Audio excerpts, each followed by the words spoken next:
Good afternoon. My name is Jenna Zellmer. Welcome to CCK Facebook Live. I'm an attorney here at Chisholm, and Kilpatrick. I practice Veterans Benefits Appeals. With me today are Elise Golaski and Mike Lestrito. They are both also attorneys at CCK, and we all represent veterans in their quest for benefits. So today we're going to be talking about the elements of service connection. Service connection is generally one of the first things that veterans need to prove in order to obtain benefits. Whether those are monetary benefits or simply, seeking health care at a VA medical center. So establishing the elements of service connection is something that most veterans will have to go through at some point in their appeal process. And so we want to break it down a little bit. So Elise, let's talk about just basically what is service connection. Sure. So service connection is the designation that VA gives you once they recognize that your injury or your disability or condition is related to service. And that is what you need to get, as Jenna said, compensation or benefits for health services. And Mike, what does a veteran need to prove in order to get VA to recognize that their disability is related to service? So generally speaking, for service connection, there are three elements, if you will, that the veteran must show. The first is that the veteran has a current disability. The second element is that there was some in-service occurrence or event or disease or injury that occurred. And the third element is that there's what we call a nexus. And that's basically a link between the veteran's current disability and the event that occurred during service. Okay, good. So that's a good roadmap. So let's break that down a little bit and focus just on the first element that you mentioned. You need a current disability. So Elise, what does VA consider a disability? So a disability is any injury or disease that impairs your ability to earn wages or it affects your earning capacity. Everything in the VA benefit system, it goes back to how much money you can make, how your earning capacity is affected. So once you do have that service connection, once you do have a disability that impairs your ability to earn wages, then you're actually rated based on how severe that impairment is. Great. And so that can be physical disability, it can be mental, it can kind of run the gamut, right? Yes. And Mike, how does VA determine whether or not you have a current disability? Because that's really key, right? To have something currently wrong with you? Yes, this is an important concept. So a veteran must have, at least at the time of filing the claim, a current condition or disability. Meaning that, if the veteran had a disability, say 10 years ago, and by the time the veteran filed the claim, it's 100% completely resolved, there are no residual effects whatsoever, then VA may not find that the veteran has a current condition or disability that can be service connected. So, a veteran will typically be able to determine whether he or she has a current disability through medical records, treatment records or maybe a statement from the veteran's treating doctor that really shows that there's a current condition that the veteran has that can then be service connected. Great. I think that's really important because sometimes a veteran will have broken an arm in service or have something that is, on the surface seems resolved, but they're still having residuals of that disability. And so you can be service connected for residuals of seemingly resolved injury as long as there is still some sort of impairment in earning capacity related to that. So if you can continue to have, leg pain due to the previously healed leg, broken leg. Does that make sense? Yep. Does that sound right? I think this situation also arises where veterans are applying for disability benefits based on maybe a cancer that they've had. The veteran will be able to receive a disability rating for the cancer while it's active, but even if the cancer goes into remission and the veteran has residual effects of the cancer, those residual effects will still be able to be service connected and rated for VA compensation purposes. Great. And I just wanted to remind everyone today we're talking about service connection and what elements veterans need to prove.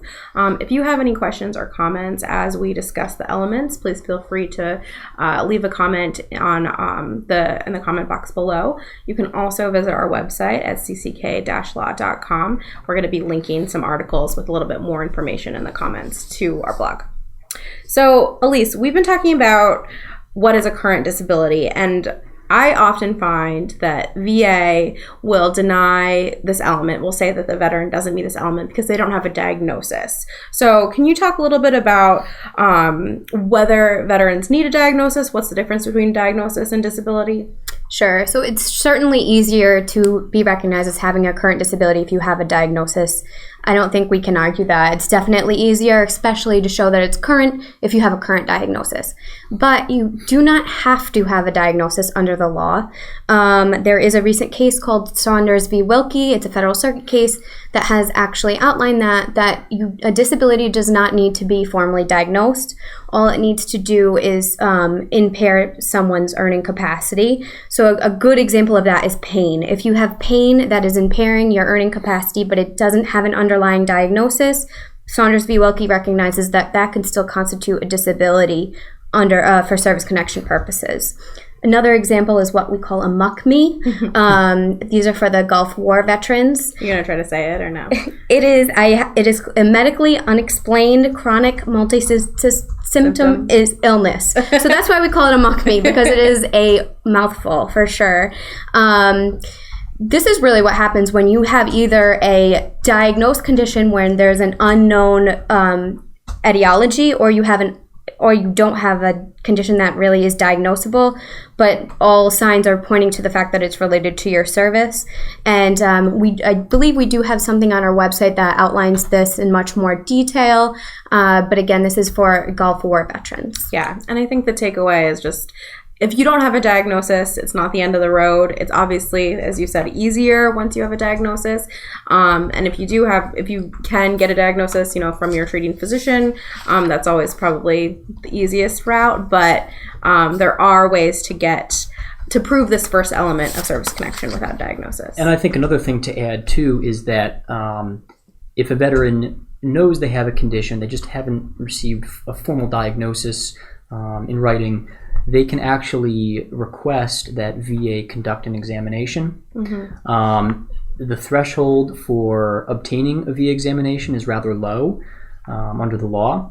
And so if a veteran lays out perhaps in a lay statement that they're having these symptoms, they have this condition, and they request an examination, VA typically, as part of the veteran's claim, will obtain an examination, and hopefully the veteran can receive a diagnosis as part of that process. Yeah, and we have we've done other Facebook Lives, and we have other blogs that kind of go into more detail about VA's duty to assist veterans, and then also what those examinations, once VA orders one, what those examinations are like and why they're so important. And so we'll link that as well in the comments. There's a lot going on here, so we're just going to kind of do the surface level for service connection, and then if you have any, want to dig deeper, we'll provide you guys that information in the comments. So that's the first element of service connection. You need to have a current disability, not necessarily a diagnosis, but something that is impairing your earning capacity. So let's move on to the second element, and that's in-service event, injury, or illness. Mike, can you give us an example of what an event, injury, or disease in service would be? Sure. So some common examples that we see here in our practice involve anything ranging from a veteran who may injure their ankle or back lifting something or moving during service, to, if it's a psychiatric disability claim, a stressor. So perhaps the veteran is in combat, though he or she doesn't necessarily have to be, but perhaps there's some stressful instance or occurrence within service. That's an in-service occurrence for the psychiatric condition. In addition to that, there's exposure. So exposure to herbicide agents and Agent Orange is a very common example of an in-occurrence or in-service event. Good, and I think we have we have some other information about exposures that we'll link to as well, because exposures it's a whole other presentation. It's a whole topic unto itself. So you mentioned that sometimes a veteran could be in combat and the injury or event could be related to combat, but at least does it necessarily have to be in combat? What if a veteran is just serving on active duty, he's on base, playing some basketball with his fellow servicemen? Yeah, so it doesn't have to relate to your military service. You just have to be in active duty when it happens. So the basketball example is a great example of it. You're serving active duty, you're playing a game of basketball, you hurt your knee, and now you have chronic knee problems. That is something that could be service-connected, even though it doesn't relate to your actual military duties. You are on active duty. You have to be active duty, but you are on active duty, and that counts. Another thing is if you have a disease that you develop while you're in service, even if it's not necessarily related to your military exposure or anything, but you happen to develop it in service while you're active duty, again, that can be considered a in-service disease. Mm-hmm. And that's probably, if you develop something while in service that is diagnosed, as a chronic condition, that's probably the easiest way to prove, because you have both the diagnosis and the in-service event right there. And there's really no question that it's related to service because it happened to you when you're in service. But yeah, it doesn't have to be. I think a lot of our veterans, or even not our veterans, but even, family members and friends that I know, are hesitant to file a claim because they don't think that they would get it because they weren't on, in combat, or, maybe they never deployed overseas, and so they don't really think that they could get anything. But, if you're on active duty anywhere, and you injure yourself, that is definitely something that could be an in-service event or injury.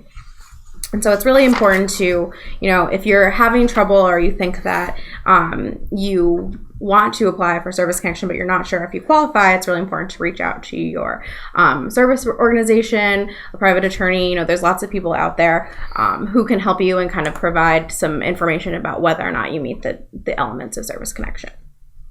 So, how do you show? We talked about, combat stressors, herbicide exposures. We talked about, just orthopedic injuries from carrying heavy loads, even playing basketball. How do you document that actually occurred in service?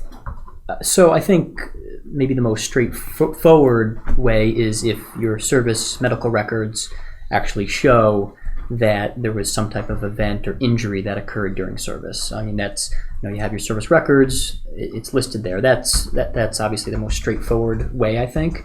Oftentimes, though, there won't be anything reported in the service records, particularly maybe in PTSD cases or military sexual trauma cases. There won't necessarily be a report in the records. So just because there is no actual physical evidence in the records doesn't mean that that's negative evidence that can be used against your claim. So what the veteran can typically do is supplement the claim with a lay statement or a buddy statement to help corroborate that this in-service event or accident or injury actually did occur. Okay, so I guess that makes sense. So are there any situations where you don't have to prove that injury or event occurred? Are there any situations kind of, I guess, where the second element is assumed to have occurred without you having to prove it? Yes, so we touched upon it briefly. Exposures are one of them if there's a presumption related to your exposure. So a common example is someone who was a boots-on-the-ground veteran who served in Vietnam. They're presumed to have been exposed to Agent Orange. Your exposure to Agent Orange is your in-service occurrence. So just by showing that you served in that particular place at that particular time, they're going to presume that you were exposed to that chemical. Great. And Mike, you mentioned before, sometimes there aren't going to be records about personal assault or military sexual assault because, there's a stigma about reporting things that happen like that right after they happen. And so even if, besides lay statements, are there any other markers that a veteran could point to demonstrate that even though it's not clearly stated that this happened in service, there's maybe some things that indicate that something might have gone wrong? Sure. So we see this pretty frequently because, as you said, oftentimes veterans won't report for a number of reasons. And so if there's an indication that the performance of the veteran during service fluctuated, so say, the veteran was, stellar up into a certain point, and then their performance suddenly kind of dropped off a cliff, or in the reverse even, all of a sudden they became kind of a model soldier, I suppose, for lack of a better word. That change in behavior can really show that, or indicate that something happened. And so you don't necessarily need to show that the assault was actually documented, but changes in behavior can help lead to us being able to show, or the veteran being able to show, that actually did occur. Yeah, and I think it's important to remember, the VA always has to apply the benefit of the doubt in these situations, and so just because there isn't, a smoking gun, something that clearly states that something occurred in service, VA needs to consider all of those, surrounding markers and things like that. And another thing that we can do is supplement the record with buddy statements, or with statements from maybe the veteran's spouse. And these statements can just detail, this is what the veteran was like prior to service. This is what the veteran is like having returned from service. And that just goes again to the change in behavior, and it can help us establish that element of service connection. Great. So we have a question from our Facebook Live audience. This is from Roman. He asks, what if I get hurt while on active duty, but I was on leave? I think that this is almost similar to our basketball playing example earlier. If you're on active duty, anything that happens during that time is related to service. I think we've had cases where, a veteran will be on active duty, and has come home for leave. And that's kind of when his or her symptoms, kind of start manifesting, because they're home from leave and they kind of have time to take a breath and decompress, and then realize that something is wrong with them. And so, it's different if you are on active duty for a 2-year period and then you separate from service, and then while you separate, something happens. That would not be on active duty, and so that wouldn't, satisfy the second element of, an in-service event or injury. But Mike, do you agree that if you're on active duty, you're on active duty?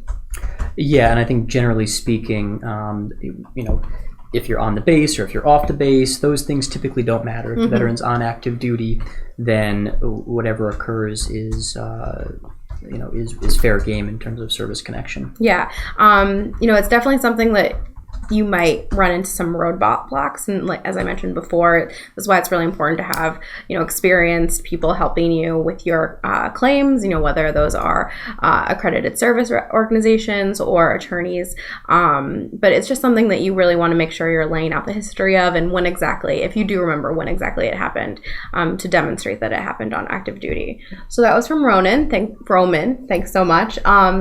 And then he actually has a follow-up question. So Mike, or Elise, either one of you, I think Mike has been talking for a while. Elise, do statements need to be certified or notarized or anything? So lay statements don't need to be. They can even just be in the form of a letter sent into the VA. If you are going to file what's called an affidavit, which is a sworn statement, that needs to be notarized. But you don't need to do that. You can just send in a lay statement, or have somebody who knows you, somebody who has seen your symptoms, who can observe your symptoms. They can submit in a lay statement. It's really just a letter explaining what's going on. You don't need any type of notarization. Yeah, and I think we actually do have a whole Facebook Live and some blog posts about evidence and what types of evidence are required, and we touch on that. So sometimes veterans do want to submit an affidavit, it just because they think it holds a little bit more weight because it's a sworn statement, and that's definitely your prerogative, but VA doesn't require anything like that. Right. There's VA has to consider all lay statements, and there's nothing in the rules that say an affidavit is necessarily more probative than a general lay statement. Mm-hmm.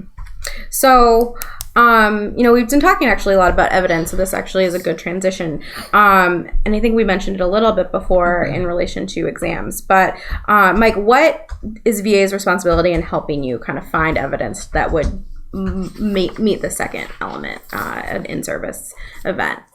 So generally speaking, VA has what's known as a duty to assist, and this really requires, at least in the legacy system, the old system for adjudicating claims, VA has a wide duty to make reasonable efforts to help assist the veteran in obtaining the evidence necessary to support the claim. And so that means that if a veteran identifies certain medical records or requests an examination, in many instances, VA has a duty to obtain those records or provide an adequate examination to evaluate the veteran's condition. And so going back to the elements here of service connection, as we were speaking about previously, say that the veteran identifies service records that were not previously associated with the veteran's file that could shed some light into maybe an in-service accident or injury that occurred. VA should, under the duty to assist, go out and obtain those records. And as we were speaking about the first element previously, obtaining a diagnosis for a disability, if the veteran lays out in a statement some of the symptoms that he or she is experiencing and requests that an examination be scheduled to evaluate the condition and perhaps provide a diagnosis, then VA, using its duty to assist, will go out and hopefully obtain an adequate examination to evaluate the condition. Great. So we have another question from our audience. This is very exciting. Thank you, everyone. So John asks, is there any presumption for certain jobs for service connection, such as if you're an airborne infantry with bad knees, that would happen much sooner in life than would normally happen? So Elise, do you want to touch on that? As far as I know, most presumptions really have to do more with what you're exposed to, certain chemicals or chronic conditions, but they're not really related to your jobs within the military. At least I don't know of any. No, I believe that to be true. But that's also, that's the type of evidence that, even though there's no presumption, that's the type of evidence that you want to submit that is favorable to your claim. And so if you, move it, we're going to talk about medical nexus in a second, and I think that's a really great transition, because if you get a medical doctor to say that the reason why your knees are so much worse when you're younger than they should be is because that you were jumping out of airplanes all the time, that's perfect. So VA needs to consider your duties in service, your MOS, and consider whether or not whatever you were doing in service has now contributed to your current disability. So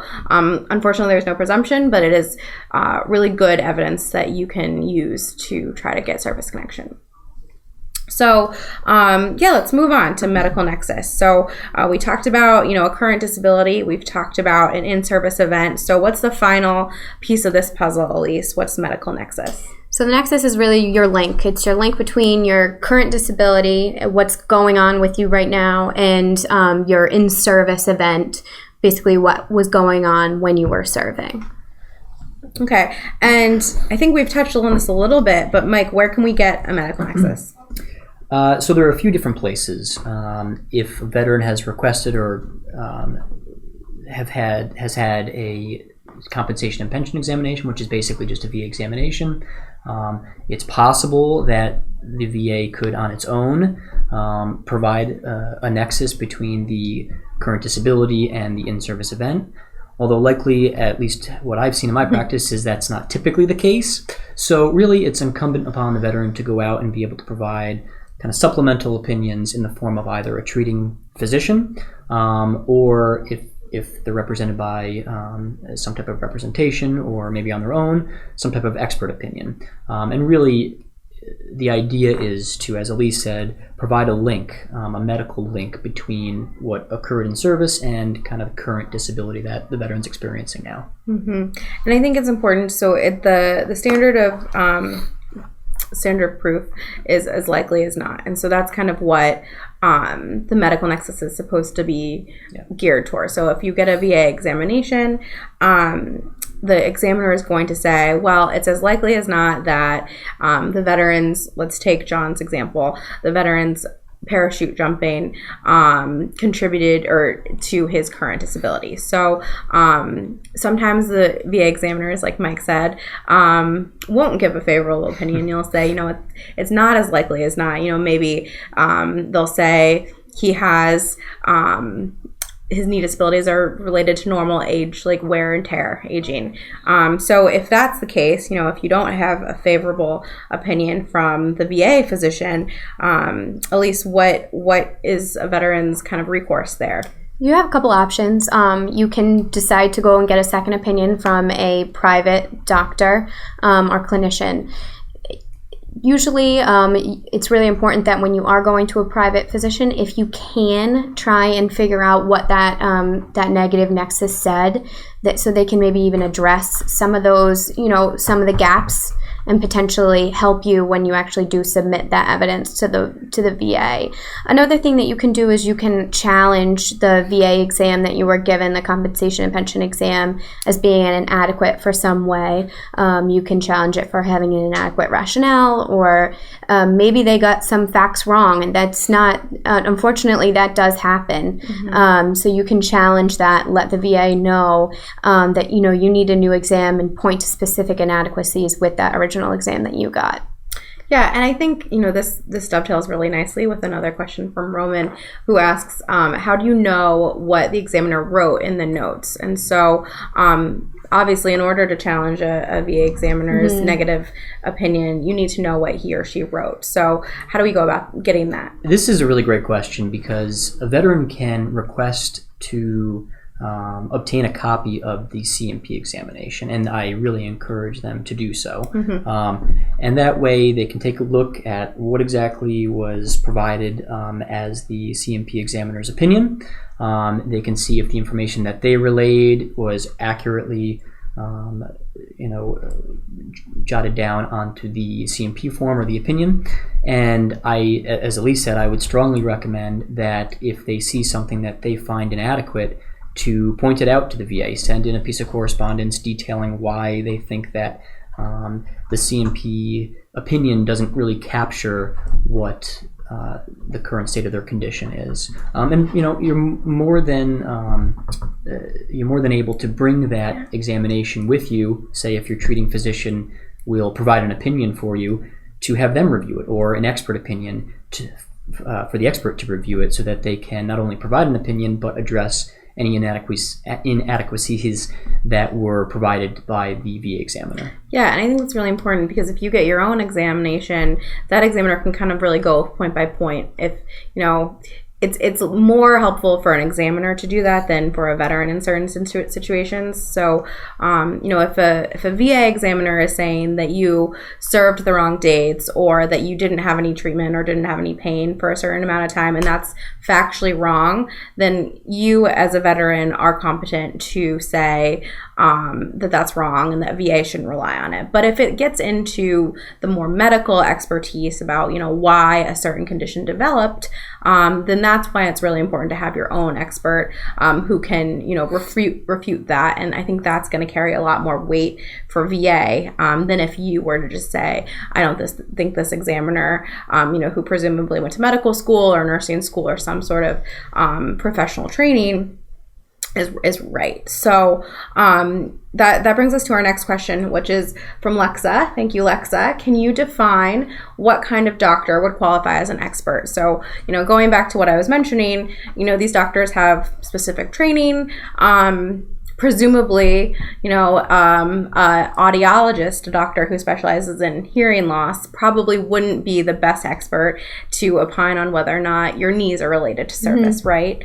So, Elise, you want to talk about that a little? Yeah, I think there's not really one definition for it. I think it really does depend on what the condition you have is, right? So, just to use Jenna's example, if you are trying to get an orthopedic condition, for example, service-connected, more likely than not, you don't want to go to your psychologist for an opinion on that. They're just not, that's just not their field of study. But if you might be able to, in a lot of cases, go to your general practitioner, because they have a wider scope of areas that they might have knowledge in. I think it's always, of course, better, especially with issues like psych and more specialized issues, to see if you do especially go to a specialist to get an opinion from them. You're really more going to run, though, into problems less likely if you're going to a GP, and more likely if you're going to somebody who specializes in a totally different type of field than what your injury is. Mm-hmm. And I think a lot of times veterans will challenge VA examinations that are conducted by people who aren't doctors. So, Mike, can you talk a little bit about that? Sure. And I think what this question really goes to is what makes an opinion strong and probative in VA's eyes. And I think really when we look to an expert's opinion or a VA examiner's opinion, we like to see that there is fully supporting rationale to support the conclusion that's ultimately drawn in the case. And so really what that means is that either the VA examiner or maybe the treating physician that's providing an opinion doesn't just state the conclusion. They have several reasons. Maybe hopefully they've reviewed the entire record, or at least the pertinent parts of the record. And that, as Elise said, that they have some background experience in that particular area.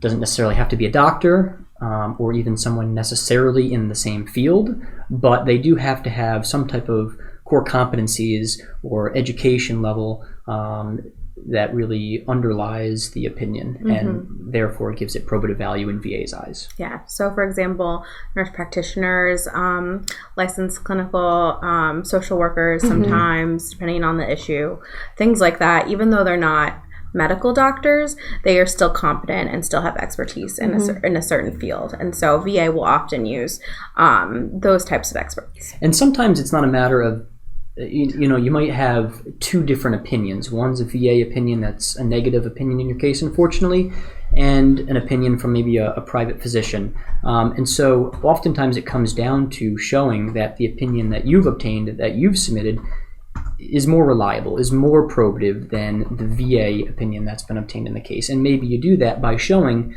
that your treating doctor has seen you for 20 years and knows your medical history. Maybe they're a specialist in this area, whereas the VA examiner, despite the fact that they may be competent to opine in this area, is not as reliable because they don't have the specialty that your opinion has or that the doctor that provided your opinion has. So in a lot of cases, it comes down to kind of a battle of the VA opinions or the opinions. Great. So we have another question from Roman, and it's, are C&P doctors subject experts? Not always. Not always. And that's something that you should look into, because sometimes VA doesn't match you with the perfect doctor, and that is something that you can challenge for certain. Even as the example I gave before, going to wanting a knee disability service connected, and there's a psychologist that's opining on your condition. That happens. So you can see right on the bottom of that C&P exam what kind of doctor, what their qualifications are, and you should look into that. That might be something that's worth exploring. Yeah, and we've actually had cases where we have asked for a doctor's qualifications. And that's something VA is required to provide via the Freedom of Information Act. And, if you have a representative, either an accredited rep or an attorney, and there's a suggestion that the doctor that performed your examination does not have any subject matter expertise in this particular disability, then that's definitely something you want to pursue. Ask VA for the doctor's resume, his CV, what kind of education and training that doctor has had. Because if they haven't ever had any training on, for example, traumatic brain injuries, they've only ever done orthopedic conditions, they're probably not supposed to be giving an opinion on whether or not your TBI is related to service. Yeah, and I think just another thing I think that we should drive home, and you mentioned it earlier, is the legal standard, and it's at least as likely as not. What that really means is that all the veteran is required to show is that the condition is at least as likely as not related to service, meaning 50-50. This isn't a preponderance of the evidence standard that's used in other legal disputes where the veteran may have to, or the claimant may have to show that they're entitled based on 51% or more. This is really 50-50, and I think in formulating any opinion, a medical examiner should use that standard and rely on that standard. And if they don't, or if the VA examiner doesn't, then I think it's incumbent upon the veteran or the veteran's representative to point that out as being inadequate. Great. So we have another question from Lexa, and the question is, who would win out then if you have multiple experts, one that says something that has that requires like a highly specialized area versus a VA doctor or a PA? That's a good question. A lot of times we have physician's assistants rendering these opinions. So Elise, do you want to take that? Yeah, I think there's a couple things to point out in this question. So the first thing is, at the end of the day, it's going to depend on what the issue is, but also what the VA finds. So there's not going to be really necessarily a straight up answer to this question. It's up to the VA, whether it's the regional office or the board, to make that fact finding, to make that probative decision. But some things that can help you, certainly if you have a more specialized doctor and if it's a certain condition that requires a specialized doctor, but also is the rationale. So if you have a specialized doctor, he could be the best doctor in the world, but if he or she says she has PTSD and that's it, that's just not going to, frankly, it's not going to get you anywhere. The board or the regional office will say there's no rationale, and we have a rationale from a VA examiner here that says they don't have PTSD. So really what you need in that case is a well thought out rationale, a doctor who knows you, who has seen you for a while, a doctor who can explain why they think you have the condition that you have. And that's really reverting back to your service records, to your personnel records, and to your current medical records. So as far as your specialty, it's definitely an important element, but it's not the only element. Yeah, I think that's a really good takeaway, is that expertise is important, but it only gets you so far. And so, Elise mentioned that there are some conditions that do require a certain expert. I mentioned TBI earlier. VA requires certain doctors with specific titles and specific training to make opinions on that. But for your run-of-the-mill orthopedic conditions, VA is going to use nurse practitioners and going to use physician's assistants, and you could have the chief of orthopedic surgery give you an opinion, but if it's not doesn't have rationale, then at the end of the day, VA is probably going to go with its opinion. Yep, that's a great point. Yeah, and we do have a Facebook Live on C&P examinations, but I think one very important thing about examinations is private or C&P, they need to contain enough information for the board to make a judgment without having to go back to their own medical judgment. So they need to be very informative. They need to give the board enough information so that they're not making assumptions or making their own medical jumps. So we have another question now from Chris. Thanks, Chris. What if for 6 years VA has denied your condition, denied service connection, and now they approve that same condition? How can I go back and ask for back pay for the other denials? So this is a little bit going to depend on some other facts, but essentially, we do have I think some Facebook Lives and some blogs about effective dates and kind of how pending claims work. I think 6 years is enough time that it could be the same claim. So you could file a claim 6 years ago, have gotten a rating decision, have gotten a statement of the case, and finally have gotten to the board now, and the board awards the claim. In that situation, it would go all the way back that 6 years. But if VA is kept denying you over and over again and you never appealed it, then that decision becomes final. There's a little bit of a difference in effective dates and retroactive benefits. Does anybody else have anything to add? No, I think that hits it nicely. It's kind of a whole topic onto its own. Yes.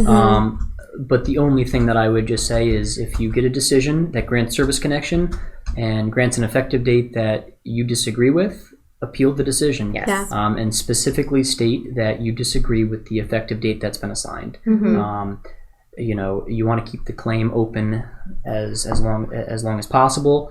Otherwise, if it's a finalized decision, your options become much more limited in how you can go about trying to get the original effective date that you deserve. Yeah, and I think you hit on it when you said be sure to disagree specifically with the effective date assigned. So assuming everything goes well and you prove all of these claims and you actually do get service connection, the next step is to get a rating. And I think Elise mentioned this earlier. Ratings are based on your impairment and earning capacity. And so once you get service connection, VA is going to assign you an effective date, and they're also going to assign you a rating. If you disagree with either of those things, you need to be very specific about that you're disagreeing with both, because they're two separate elements, and so VA treats them differently. So you can't just kind of send off a very general notice of disagreement.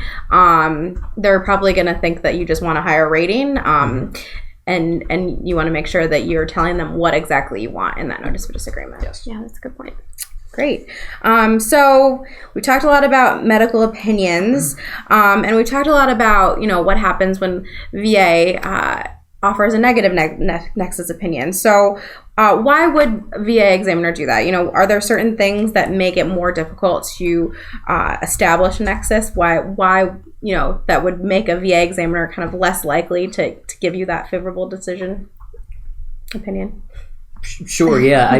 What I see oftentimes is if the veteran entered service having a pre-existing condition of some kind, in many instances it's more difficult for the veteran to show that the condition is related specifically to the veteran's service. Now, of course, that's generally speaking, there are a lot of ways around that. In that particular instance, I would recommend that the veteran go back and obtain a copy of his or her entrance examination. Take a look and see what specifically was listed on the entrance examination in terms of what disabilities were recognized or written down as having been shown at the time of entrance.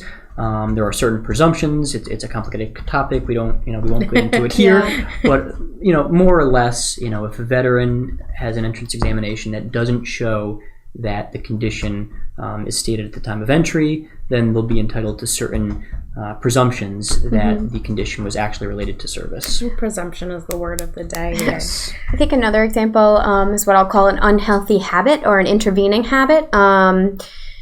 For example, if a veteran is claiming a long disability based on something that they might have been exposed to during service, but they've also been a smoker for 20 years or so, you're going to have a hard time proving service connection if in between the time, you were exposed to to smoking. If you have some type of psychiatric disability and you've also been an opioid user for an amount of time.